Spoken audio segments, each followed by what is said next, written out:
Menteri Keuangan Sri Mulyani Indrawati mendorong investor untuk menerapkan kerangka kerja, framework, dan manual penerapan environmental, social, and governance (ESG) dalam pembangunan Ibu Kota Negara (IKN) Nusantara.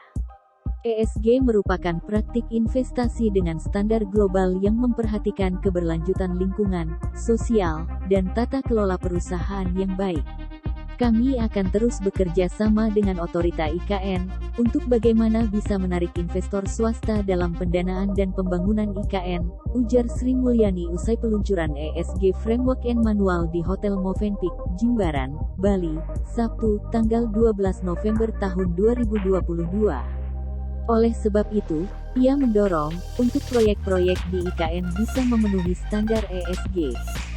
Sebab, proyek yang dikerjakan dengan prinsip ESG akan memiliki reputasi yang baik, sehingga akan menarik bagi investor swasta maupun asing.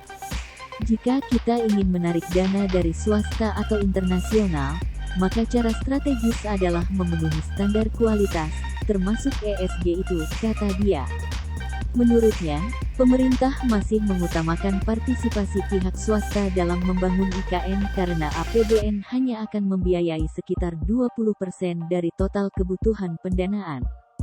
Selain mendorong investor untuk menerapkan ESG, ia memastikan para kementerian yang terlibat dalam pembangunan IKN juga akan menerapkan kerangka ESG, seperti Kementerian PUPR.